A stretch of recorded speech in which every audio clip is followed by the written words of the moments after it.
It's Genergy! Put in your booby rocks. Live your best life. Keep doing you.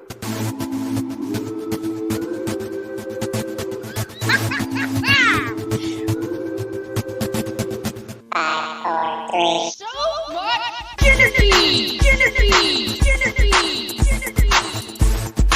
Let's stick together with some high kicks. Wow! Wow! We're back! Thanks everybody for being here. Welcome back to So Much Energy. It's me, your host, Jenny McKinney. And Jeff Jones is missing this week. So we have a fun interview this week with our buddy Beth Snapp. And yeah, I'm super excited she's here. She's a musician. We've seen her in concert a few times. And we're super excited that you're here. Thanks for having me. So before the show, Beth and I were talking about just like how crazy energy is right now. And whew, so if you feel like you're flipping your lid, like it's kind of normal right now. That is definitely normal, and also maybe take a hot second to try to ground yourself. Like, I feel like we all need to do that for a second. I know, right? Yeah. But even just more than a hot second, like we're going to need a few minutes, I think, for everybody. Yeah, you're right, yeah. Like, we need to calm down. Yeah, little extra meditation drum that you got over there. I know. Bang your meditation drum, slap your sticks. I don't know, whatever you're doing. Oh, yeah, Get your crystals out. Get your crystals out. Yeah. Oh, my gosh, right? So, being new to the podcast, so everyone, if they've been here for a while, I call booby rocks because I put rocks in my bra. And so I call them booby rocks. So I'm like, get your booby rocks, see? Oh, wow. Yeah. So we have one for communication. That's Larimar. Then we have Ruby and Garnet. And that's Nice. kind of like my strength stone. And then, Moo Kite. Do you love Moo Kite? It's a good one. I just throw it down. So that's on my left side. But yeah, so do you carry rocks? I sometimes will carry them with me. I have a small selection here at the house, and I have a pretty nice selection in my office that we use with like chakra balancing and things like that. Awesome. Yeah. So why don't you tell everybody here a little bit about you and like maybe something that well, even if they don't know you, then something that they wouldn't know. Fair enough. Well, I'm a singer-songwriter from Northeast Tennessee. Kind of fall under the Americana genre, although I think that's just because I don't even know that my music has a home, because people go, "That's nice. What do you do?" And I'm like, I don't know. I have no idea. I do my own thing. Right. Like, I should actually solidify that, and might actually have more listeners at that point. But yeah. A lot of my songs have like come from like a little bit more of a cerebral experience, I guess. And it kind of fits with the fact that I'm a body worker. I'm a massage therapist and an occupational therapist. Very into the healing arts. And I don't really like to toot my horn very often. I'm not very good at that. But I guess one thing that I am proud of when people listen to my songs is, like a lot of them do have a little bit of like a healing aspect to them. Our songs will cover grief or just different complicated emotions or easy emotions or whatever, but I think a lot of times the theme of my music is that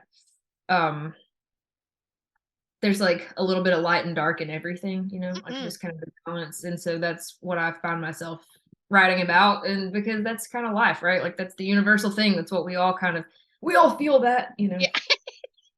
But that might be something that not everybody knows about me. If they know me from the music world, that I do have a business called Songbird Bodywork, and I absolutely love it.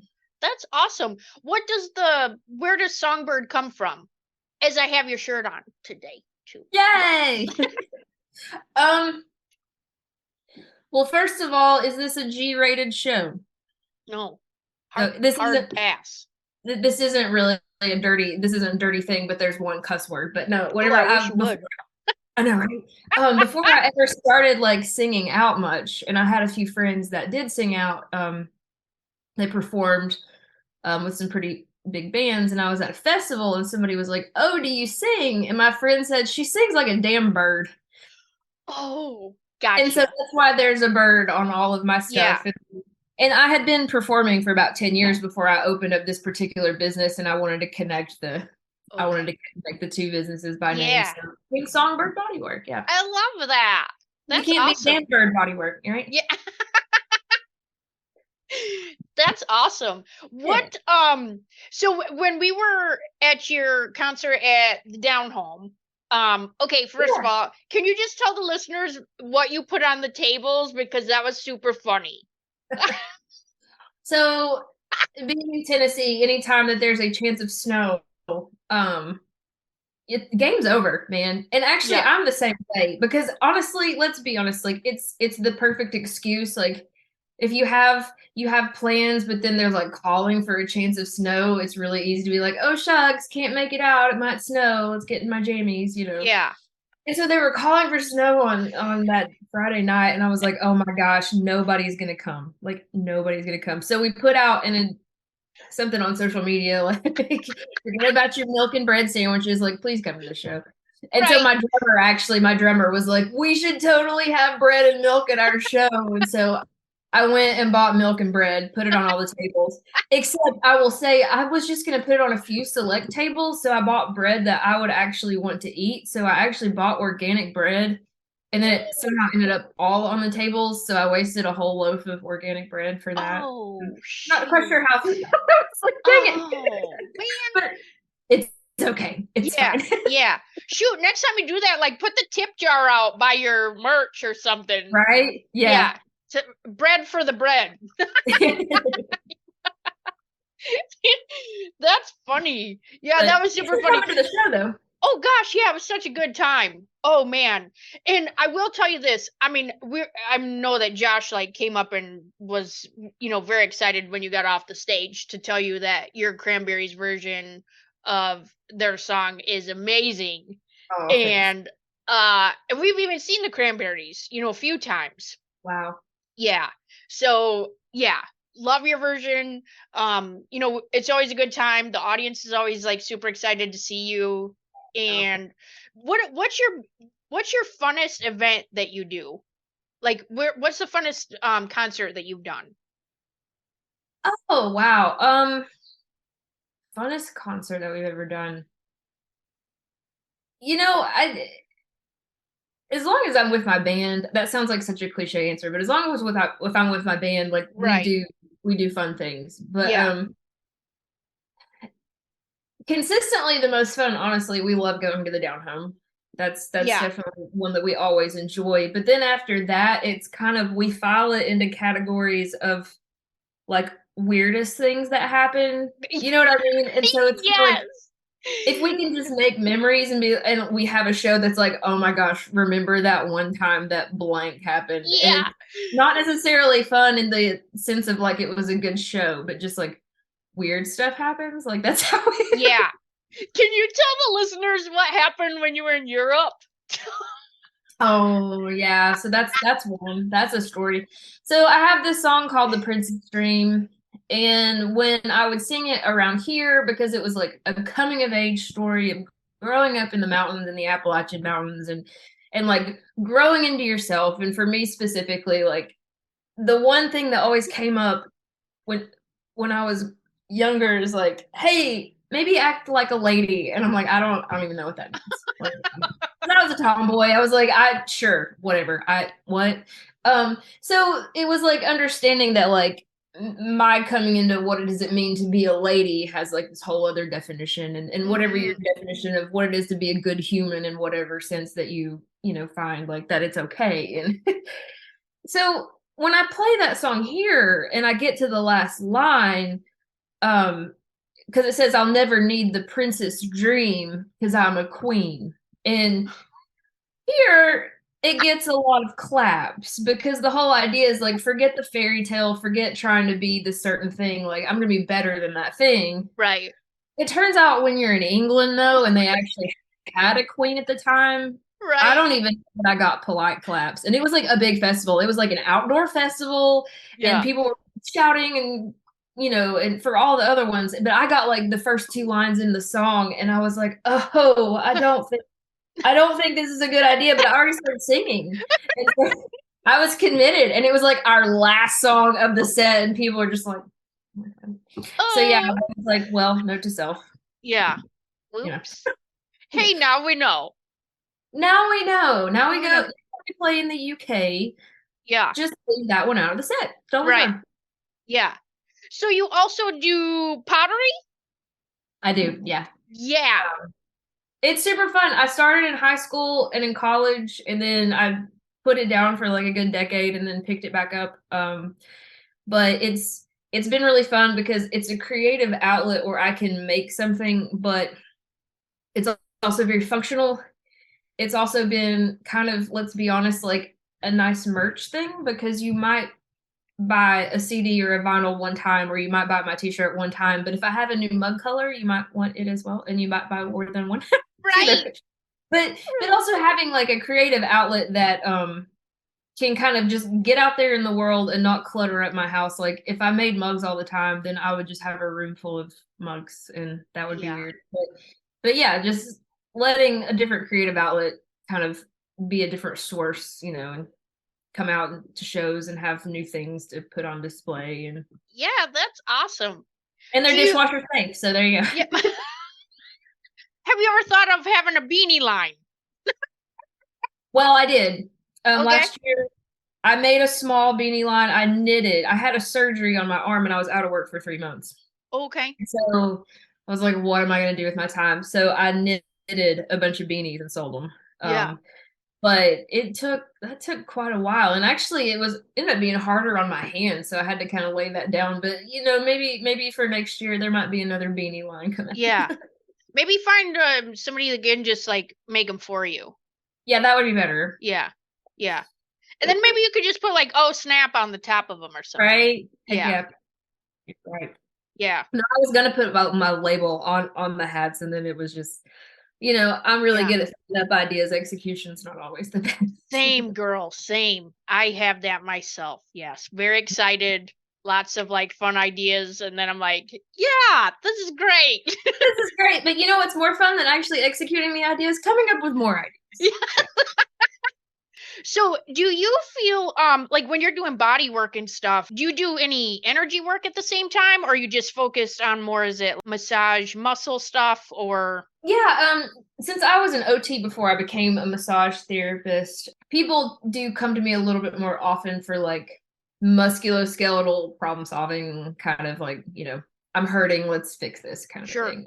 But I do a little bit of energy work. I can do a little bit of chakra balancing. I've not gotten my certification yet, but the little bit that I know, like I said, it just to kind of open up chakras if something is just feeling a little bit off. Yeah. I don't do that on everybody.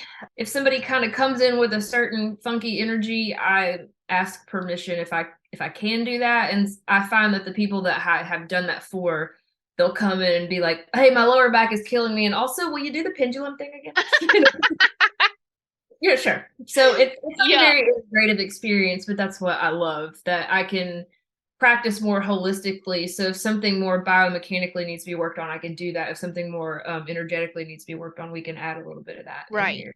And it's just it's a cool thing. Yeah. I love that. Yeah. I just wasn't sure if you were sensitive to energy. That's why I asked before we even started talking. I mean, most of the time that's the people I attract anyway. So. Well, there you go. Yeah. No. I'm very sensitive to energy for sure. Yeah. So with that being said, do you find that when you're trying to write a song, does it just come to you? Do you have to have like what's your creative process? The creative process for me is, if I try to force it, it won't happen. Mm-hmm. Like, a lot of people are so dedicated to writing where they spend 10, 20, 30 minutes every day and like get that repetition and write a lot of crappy stuff, but then like all these great things happen, and I tried that one. I gave that the old college try, and it never works, man. So it's one of those things that if I try to force it at all, it's not going to happen. So I have to be kind of patient and then just let it happen when it happens. And generally, if I do that, I'll have a song in like, I don't know, 30 minutes. It may have a little tweaking here and there. And some of it honestly feels rather divine. Like I feel like I'll get an idea or a phrase that I don't even know where it came from. Like I kind of don't even want to take credit for it. And Right. it just comes. And I might write 6 songs in a few months, or I might go 6 months without writing anything. And Yeah. things to balance out. So, I don't necessarily love that process, Yeah. but that apparently is my process. So we're just gonna, surrender to it and accept it. Yeah. That's amazing too that you're even aware that that is the process, instead of Right. forcing it, because if you're not in flow, then that's exactly what'll happen. It'll just Yeah. be blocked. And I wish I was better at that. Like I wish I was more like the people that can kind of create their flow a little differently like that with that repetition. Like I admire that. I'm a little jealous of it, but that's just it's not gonna be me. Yeah. Okay too, I guess. Yeah. Yeah. That's super funny. I don't want to sound cliche either with the question, but do you have a favorite song of all the songs that you've written? Do you have a Oh, favorite? of mine. Of Yeah. mine. Short answer, what do I like personally? The answer is actually no. But if I have to answer the question, um, I wrote a song a long time ago called Grime and Grace. And I Mhm. wrote it from kind of being, I kind of come out of the other side of a bad situation. Yeah. And so that song was like particularly vulnerable for me and a little scary in the beginning to perform out. Yeah. But people connected with it so much. And so it's not even that it's my favorite song, but my favorite thing, especially when we play these listening room venues where people are familiar with my songs. That's the one that I see most people singing with me. Yeah.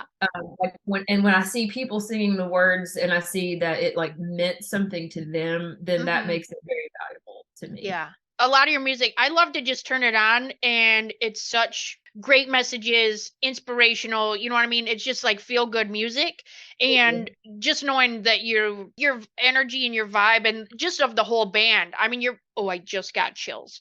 Like you're They're like the best. My band should give you chills. No. oh my gosh. You're first of all, they're super funny, right? I mean, they are so funny. I don't know if they know that, but I thought they were hilarious. Oh no, band practices are like some of my favorite times in the world just because then people just start telling stories and Yeah. get started. It's great. Yeah. I mean, just and have you guys just all met like just in walks of life, or were you looking for certain people, or how is that? So I guess the band member that's been with me the longest, well, the two band members that have been with me the longest is Jason Crawford, who plays banjo and mandolin, and then Justin Short, who's on drums. I came across them when I was for my first album release, which I think was 2000. I don't even know, Okay. 14. I don't know, something like that. And I knew them through other people, so they kind of just they were coming for this one show, but we had such a good time. It's like, hey, you want to do it again? Um, and then we had a different bassist at the time. I had some other different people that have kind of come and gone. And then Jay Farmer, who's on bass, when we were looking for a new bassist, he was originally living in Knoxville. I Mm. had known his in-laws for years, but he just happened to move back to the area. And I remember we were like, oh, if we could find somebody like Jay probably doesn't want to. He's too good. He did, and he stuck with us this whole time. But everybody just, I don't know, like I have been very blessed. I've heard very different stories. A lot of bands, you'll hear things about drama and difficult personalities, but I think I just have the biggest group of like huge hearted Yeah. guys. And they are funny and they are humble and they are talented. Yeah. They're more rational than me. That's very helpful. Like they balance me out, and I don't know how I got that lucky, to be honest. But Yeah. Yeah. there's a chemistry on stage and people tend to be gravitated towards that, and that makes me feel good because they deserve so much credit and attention too. That's awesome. It really is just so cute. I feel like you guys are just like a little family up there, and we just have this like little snapshot of like we're just watching you guys like like Beth fighting with her brothers. Yeah. yeah. Oh, I just got chills again. I No, love they that. very much are my brothers. They are my Yeah. family. Yeah. Yeah. So great. Oh man. And then sometimes you have like guest Yeah, visitors for your band sometimes when you're yeah. doing concerts? We yeah, sometimes just if it's fun, like, hey, let's do it. And there's been a lot of happenstances from that. I guess the show that you were at in January, we had Carson Peters join us. Mm-hmm. And that all just started because I had sung some harmony on one of Carson's albums, and at the very last minute, we were playing a bluegrass festival, and Jason couldn't make it, and it was like, who can we hire? And I thought, there's no way that Carson's going to be at this festival. Let's see if he's around, and he did it, and he did such a good job, and he was like, Oh, hey, we can do that again sometime. And so then that brought in, did the down home, and I feel yeah. like there's been so many opportunities like that are just they're more than coincidence, and for some reason it fits. And Yeah. so yeah, whenever we have opportunities to have guests, and it just works, and they all seem to kind of have the same vibe that we do, and makes for a good time. Yeah.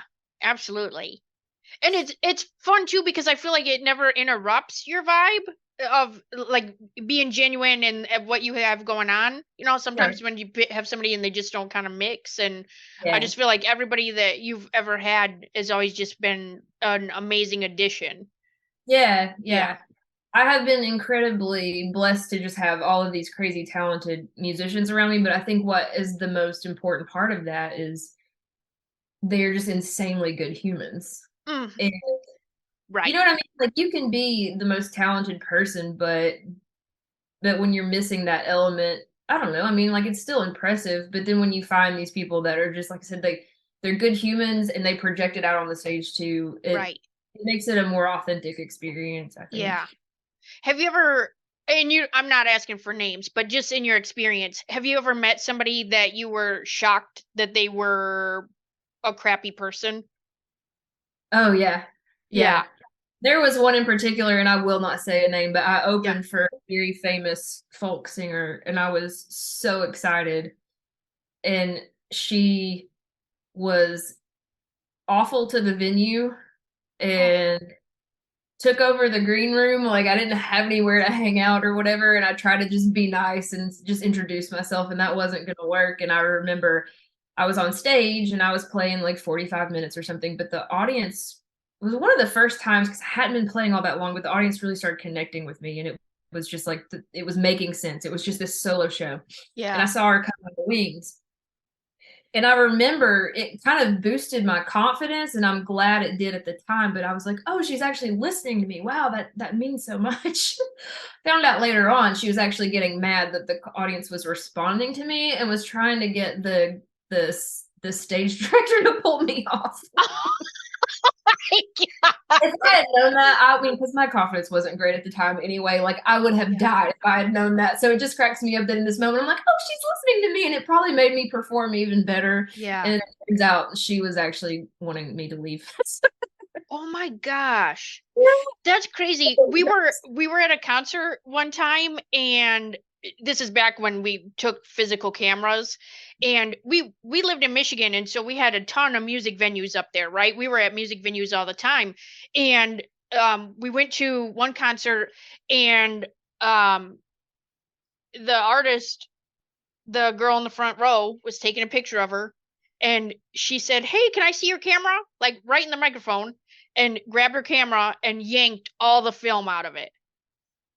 And I was like, "How about just say no cameras instead of being a turd?" You know what I mean? Yeah. Yeah. That, Yeah. like, Yeah. I remember that, and this is like an artist I love, and I mean I love her.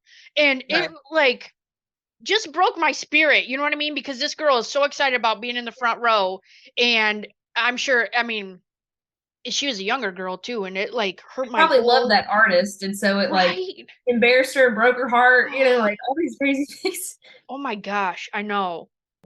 I think that was my biggest fear. Not that I was going to be some famous person, but I think that was my biggest fear, to just be meeting people, and they're just real people, but at the same time, when you have a perception of somebody and you think they're amazing, and then when you find out they're terrible person and treat Yeah. people, first of all, I would never even talk to my dog, the way that I've heard some people talk to, or even treat, I can't even imagine going somewhere and not making somebody feel comfortable. Right. Yeah. Ever. Yeah. Oh, Yeah, gosh. I mean, I've definitely had moments, not necessarily as a musician, but also probably as a musician, where, I look back and I'm like, yeah, I was tired and cranky, and I could have done better with that interaction. But I've never wanted to actually elevate myself to feel like I'm more superior than anybody. Right. I think I'm probably more the opposite. I'm the one that's gonna like cower down, you know. But there's actually a happy medium. Just staying where you are. That's what you should do. But Yeah. I don't understand how people can do that and how, you know, and sometimes they truly think they are better. Sometimes they are just hurting and projecting, and there's like all kinds of things going on with them. And I get that, but like, I don't know. I'm with you. Like, I don't know how that would even feel or register to want to do that to someone. Yeah. I honestly wouldn't even. I mean, I don't even know. I mean, I'm this 100% of the time, right? Like, I mean, I wake up like this. You know, when I go to the credit union, I just say, "Hey, I'm drunk," you know, and then which is funny because I don't drink. That's why they're always like, "What? Should you be driving?" They're like, "It's 7:30 in the morning." Can't drink all day if you don't start in the morning. Right. Right. So I usually come in there. It took a very long time. I will say it takes some time to convert some people here. You know what I mean? Because I mean, I worked on the same credit union people for good 5 years solid, and finally they started laughing. Finally, I mean, I got it. I broke them. It's good to have goals. Yeah. Now I just peel out and pull up to the drive-through and ask for a dog biscuit, and then just peel out of there. Like, I mean, you got to keep them thinking. I mean, yes. who just comes in for a biscuit, right? Everyone's there for money or, you know, transactions or. No, I had a cousin when he was itty bitty. He got very upset because he went up to the bank teller and he ordered French fries and he gave him the dum dum. You know, you get the dum dum if you're a kid, and like that was a meltdown. And so even to this day, my husband and I like will go up to the drive through window and like really to ourselves go pinch pies, please. Yeah, that's what he said. Pinch pies. So I get it. Oh man, that'd be amazing if they did put French fries like in the little sucky uppy thing. What is that thing called? I don't know. The sucker upper. I don't know. Drive through. Go with flipper. it. Yeah. It's the sucker upper. Yeah. Oh man, good times. Well, do you want to give I know we talked about maybe bringing your instrument. Do you want to just do like just a little hot second of a sample? Sure. Okay. See, this is the title track from my EP in like 2018. It's called "Don't Apologize." But since we were talking about having uplifting messages and all that crap, no, I'm just kidding.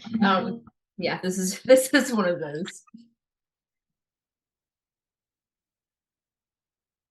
It's like a postcard, your own backyard.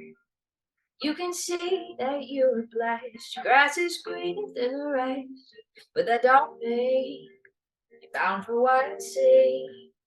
Greens are not the only hues. Yeah, you were born for baby blues to fix them high. They're in the sky. God gave you wings. Time is not they all make proud, but you can fly.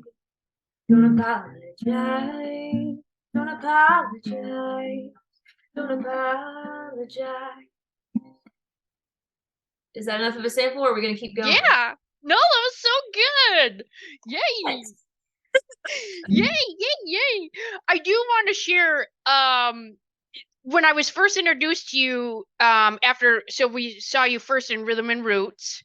Yes. And I feel like this was probably, I don't want to say it's traumatic because I felt like I was a little scared for you. It was the time that the contract said one time and everybody was waiting. Yeah. That turned into a really fun day. Yeah, so our buddy was like, when you came up and you're like, hey, who are you guys waiting for? And he was the one that told you, and he said, we're waiting for you. And then you were like, oh, was that him? Yeah. Oh my god. He's like, what? No, you're not. Yeah. So and I get it, and like my guys are on the interstate. One was in the shower, and then there was a wreck on the interstate. Like we're all local, and it's a local festival for us. But then they got stuck on the interstate. Yeah. That's when Dave Egar like saved the day, and he just happened to be there and came up and joined the party, and then Yeah, my favorite moment, that's one of those like favorite shows my Yeah.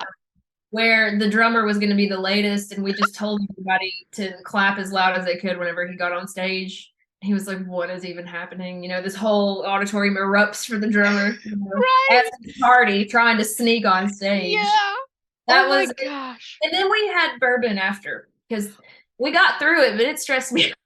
Yeah. No, I thought you did great. We were like, oh gosh, I hope she doesn't like go in the back and throw up, or like we were like, it's gonna be fine. Like whatever you can do, it's gonna be fine. So we put some good little juju out there for you for it Well, it to. worked. It ended up being like a really fun kind of, it was obviously thrown together last minute. It was totally not rehearsed, but it ended up being just the audience had so much good energy and they Yeah. were so kind and everybody, you know, they played well. And then we had this interesting stair step effect where every couple songs a new person came on stage. We couldn't.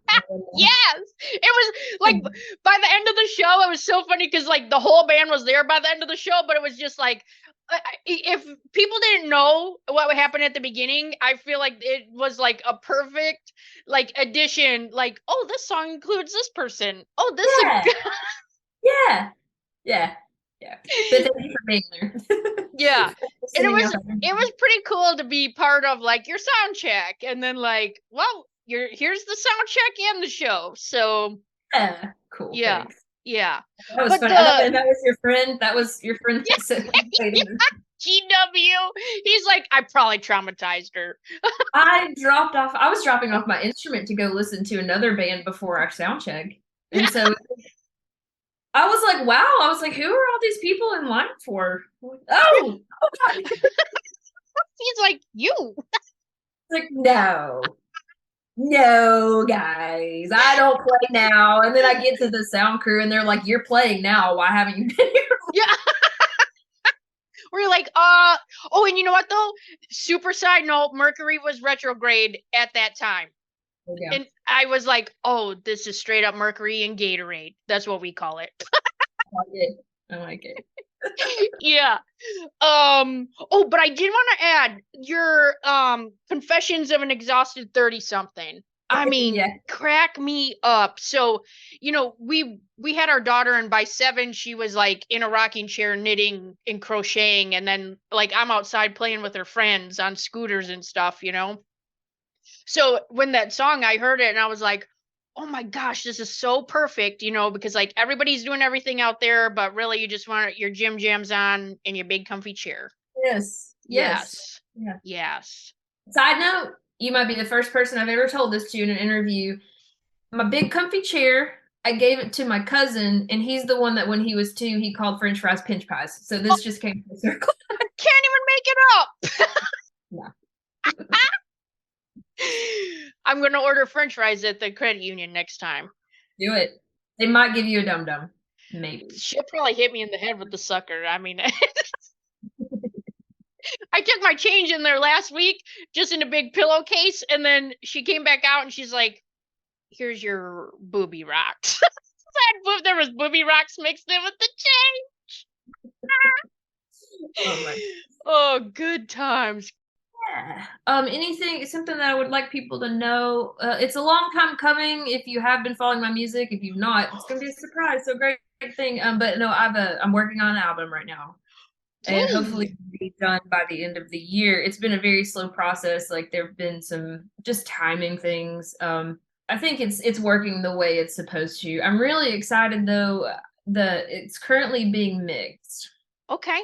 It's being mixed in Nashville, and because I trust my producer, who is Barry Bales. People might know him as the bassist for Allison Krauss and Union Station, among a lot of other things that he does. Okay. But I was at home and he was like, "Hey, did you realize that the guy mixing your album just got some Grammys?" And I was like, "No, for what?" Honestly, I knew his first name. I didn't know his last name. I just knew Brandon was mixing my album, and he Yeah. said, "Was good. Who is this?" Because all I know is it's Brandon. Well, it turned out it's Brandon Bell, and he mixed Brandy Carlisle's album that she won a bunch of Grammys for. Awesome. So, a lot of people have had comments about that it's taking my album a long time, which they are correct.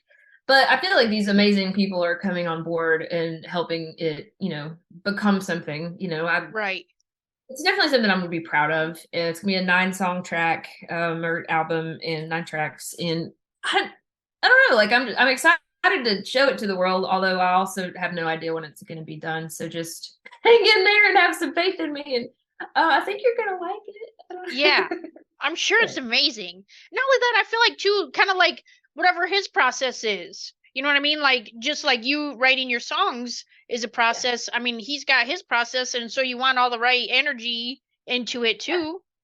Yeah, and Barry has had a lot of interesting direction with everything, and he's had some very like forward ideas where I would go, I don't know if that's what I hear, and he would say, just trust me and see what you think after you hear it, and then Right.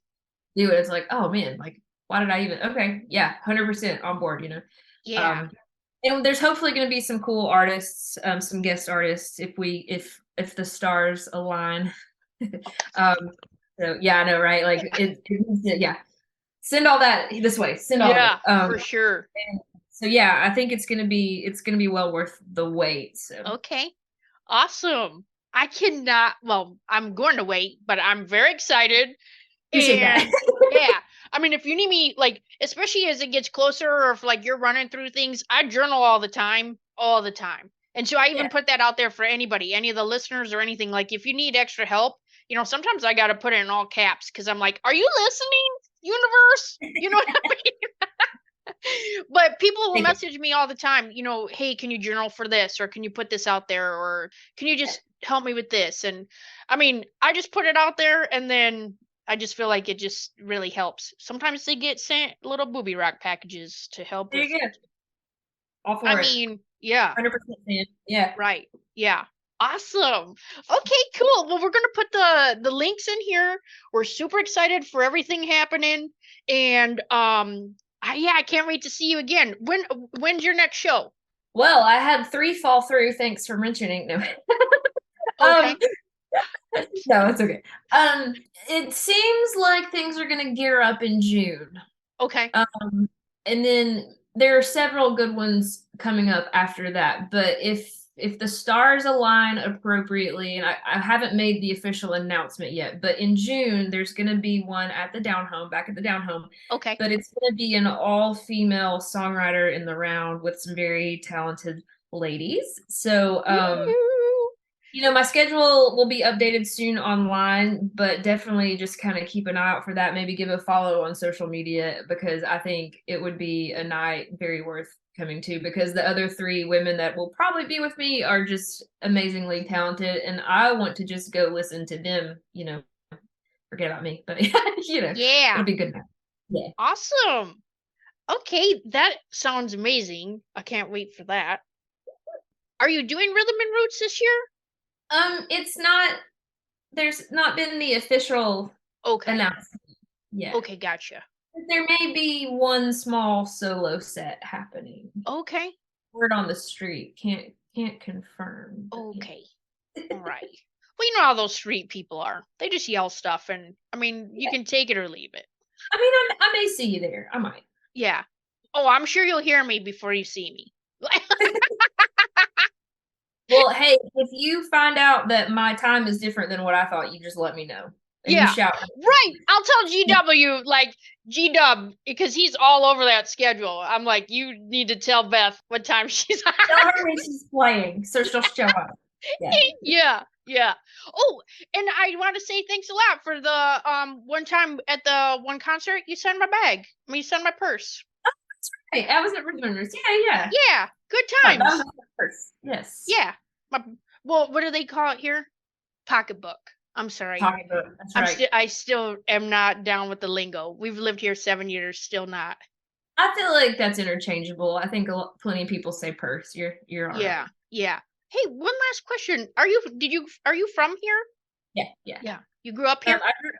I grew up in Kingsport, and a lot of my family lives in Southwest Virginia as well, over in Gate City, Virginia. Okay. I kind of claim Tennessee and Virginia both home. Yeah. It's been a lot. It seems like funny little mix right there. Yeah. Yeah. So This is such a great area. I mean, like, you can get to anywhere super quick in 3, 4 different states. in about a hot second. Yep. And honestly, as somebody, if you travel and play music, it's a very convenient thing. Right. When you're like, look, we've been to 4 states in 15 hours. Oh man, good times. Of course, we need to tell them where to find you and stuff. Oh, sure. Yeah. Well, you can find me. So social media, it's at Beth Snapp Music, and the website is bethsnappmusic.com. So easy enough. Okay, perfect. Yeah, and we'll put the links in the show too. Well, thanks so much for taking time out of your busy schedule. Like, I'm putting all the good juju out there for all this amazing things that happened to you. And, yeah, stay grounded this week. Woo! Thanks so much. Yeah, you too. We're in this together, right? I know, right? Yeah. Okay, Toots. Well, we will see you next time. Thanks so much. See ya.